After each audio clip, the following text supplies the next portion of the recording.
نورپور ایک خاموش اور پرسرار سا گاؤں تھا۔ یہاں وقت سست چلتا تھا، ہر لمحے کسی راز کو چھپائے بیٹھا ہو۔ عادل اسی گاؤں کا ایک عام سا لڑکا تھا، سیدھا، سچا، ذمہ دار اور باپ کا فرما بردار بیٹا۔ بچپن ہی سے اس نے باپ کے ساتھ کھیتوں میں کام کیا، گاؤں والوں کے دکھ درد میں شریک ہوا اور ہمیشہ سچائی کا دامن تھامے رکھا۔ لیکن اس رات جب وہ شہر سے دعا لے کر واپس آ رہا تھا، اس کا دل عجیب بے چینی سے بھرا ہوا تھا۔ ایسا لگ رہا تھا جیسے ہوا بھی کچھ چھپا رہی ہو، جیسے اندھیرے میں کوئی سایہ اس کے ساتھ چل رہا ہو۔ اس کے بابا شدید بیمار تھے، کئی دن سے بستر سے نہیں اٹھے تھے۔ عادل کا بس نہیں چل رہا تھا کہ ان کے درد کو خود میں لے لے، لیکن حقیقت یہی تھی کہ وقت کم تھا۔ گاؤں کے واحد حکیم نے تو جواب دے دیا تھا۔ اب وہ شہر کے اسپتال سے دعا لے آیا تھا۔ گھر پہنچا تو مہین دروازے پر کھڑی تھی۔ مہین اس کی منگیتر، جو اس کے دکھ درد میں ہمیشہ اس کے ساتھ کھڑی رہتی۔ اس کی آنکھوں میں فکر کی ایک پرانی پرچھائی تھی۔ وہ بولی، بابا جان تمہیں کئی بار پکارا ہے عادل، شاید کچھ کہنا چاہتے ہیں۔ عادل کے قدم تیز ہو گئے، وہ بابا جان کے کمرے میں پہنچا۔ بابا جان کی آنکھیں آدھی کھلی ہوئی تھیں، چہرہ زرد اور آنکھوں میں ایک ایسی روشنی جو شاید زندگی کی آخری لمحوں کی گواہی تھی۔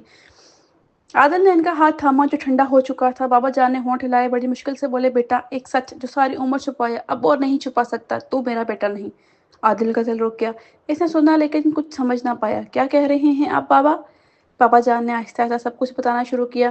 25 سال پہلے کی بات ہے، ایک رات طوفان آیا۔ اس رات ایک شخص آیا تھا جبار، وہ ڈاکو تھا، سفاک قاتل، لٹیرا۔ اس نے گاؤں کو اجاڑا، لوگوں کو لوٹا، قتل کیے، لیکن اس کی بیوی تمہاری ماں ایک نیک عورت تھی۔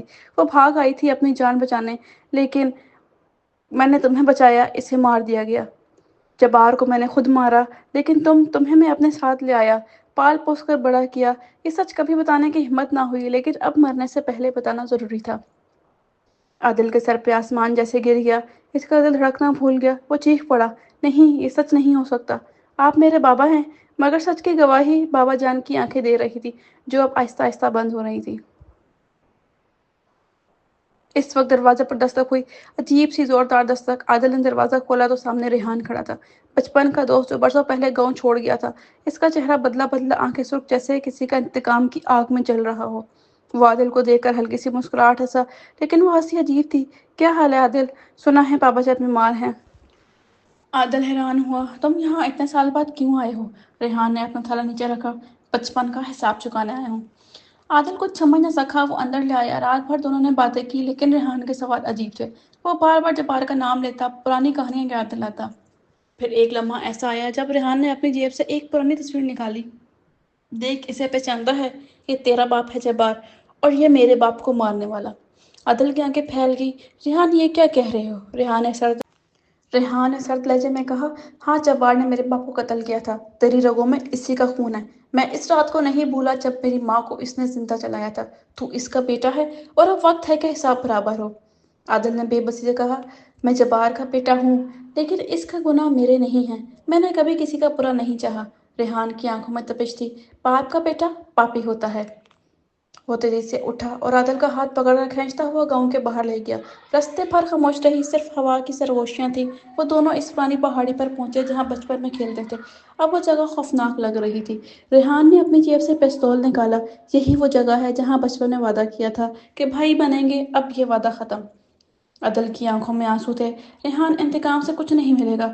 اگر تو مجھے مار دے گا تو کیا تیرے باپ کی روح سکون پا لے گی؟ کیا تیری ماں کی چیخیں بند ہو جائیں گی؟ ریحان کا ہاتھ کانپنے لگا، اس کی آنکھیں بھیگ گئی۔ پستول نیچے کر دیا، نہیں، میں تجھے نہیں مار سکتا، لیکن اپنے دل میں تیرے خون کی نفرت نہیں نکال سکتا۔ عادل نے اس کے کندھے پر ہاتھ رکھا، ہم دونوں اپنے باپوں کا گناہوں کا بوجھ اٹھا رہے ہیں، لیکن ہمیں وہ بوجھ اپنے بچوں تک نہیں پہنچانا۔ اگر ہم نے بدلہ لیا تو ہمارے بعد آنے والے بھی یہی کریں گے۔ یہ کبھی نہیں رکے گا۔ ریحان زمین پر بیٹھ گیا، سر جھکا لیا، پھر دونوں دیر تک خاموش بیٹھے رہے۔ اگلے دن مرشد گاؤں آیا۔ وہ دانا اور بزرگ انسان تھا۔ مرشد نے دونوں کو بلا کر کہا، دیکھو بیٹا، سچ کا بوجھ کبھی ہلکا نہیں ہوتا، لیکن اگر معاف کر دیا جائے تو پتھر ریت بن جاتا ہے۔ جبار نے ظلم کیا، لیکن تم دونوں کو اس کی سزا نہیں بھگتنی۔ عادل نے ریحان کو گلے لگایا۔ دونوں کے آنسو زمین پر گر رہے تھے۔ کئی برس کی نفرت ایک پل میں ختم ہو گئی۔ چند دن بعد بابا جان کی وفات ہو گئی۔ آخری وقت میں عادل نے ان کا ہاتھ تھاما۔ وہ مسکرائے جیسے سکون میں ہو۔ بیٹا، سچ کا بوجھ ہلکا کر دیا تم نے، اب میں سکون سے جا رہا ہوں۔